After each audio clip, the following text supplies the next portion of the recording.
Welcome to another episode of Techie Tuesday.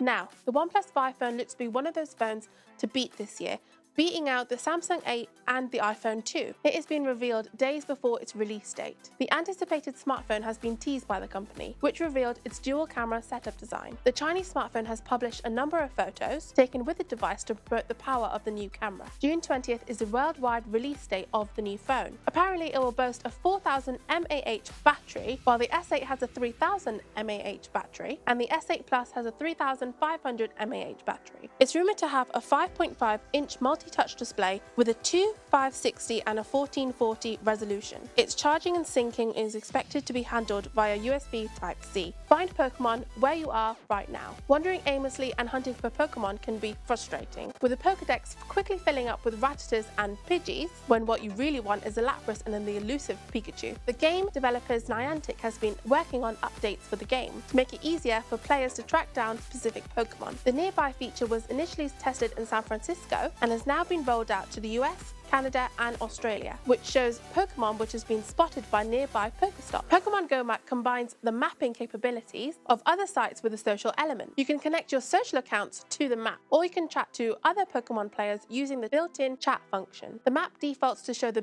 gyms in red and the Pokestops in blue. You can switch either of these off to show either one or the other. This can help you plan a trip or discover if a location you're traveling to is a Pokestop. The map also lets you search for postcodes. New wireless charging could let you power your cars by moving. Imagine an electric car charging up while it's zooming across a highway. The road is the charger. It will wisely transmit power to a vehicle while it's moving. The vision could be a step closer thanks to work by Stanford University researchers who have come up with a new way to transfer power to an appliance even if it moves away from the source. The team, led by Shanwei Fan, showed that they could provide continuous wireless power to an LED light bulb while it moved away from the power source, up to a distance of about a meter. They published their results in Nature. So Fan and his colleagues developed a new technique, drawing on from ideas from quantum mechanics, as we've all seen in Big Bang Theory. Their system automatically adapts to the optimum conditions for power transfer as the coils move closer and further away.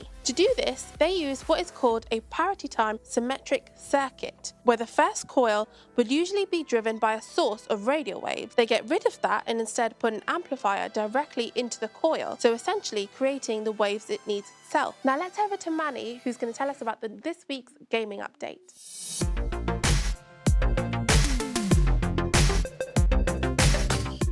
The biggest gaming event of the year happened this week, and those who paid attention were showered with goodies in the form of gameplay footage, trailers, and release dates, and wherever else the gaming industry could throw at us in 3 days. One such instance was experienced by Kotaku author Stephen Totilo, when he got to play an hour of the Assassin's Creed Origins game, alongside one of the game's level designers. So here are 9 things that stood out to him. Combat is now based on hitboxes, meaning you don't automatically close a gap when attacking. You actually need to get close in and hit accurately. Climbing is either faster, or at least it feels faster, and our hero, Bayek, can climb anything. Through the perpetual demand of Assassin's Creed fans, you can now toggle your hood on and off. You can run around on land, but you can also dive underwater for treasure, but you might get distracted by one of the game's hippos attacking a crocodile. There are also stargazing puzzles now, and they are gorgeous. Check this out.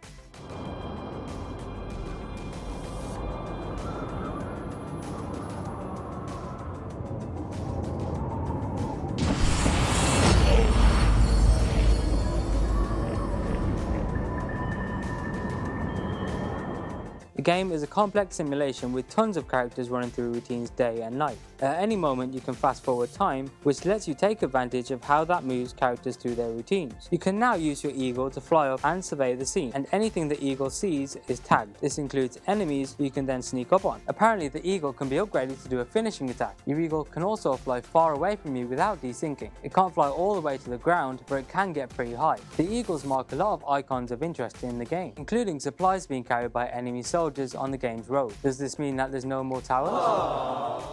Now, one skill that stood out was one that lets you poison corpses. Do this and the guards that check on the corpses will also get infected. One of the developers said you can also put the corpse on a horse and scare it into a crowd of enemies. A clever strategy if you find yourself in one of those 1-on-100 situations.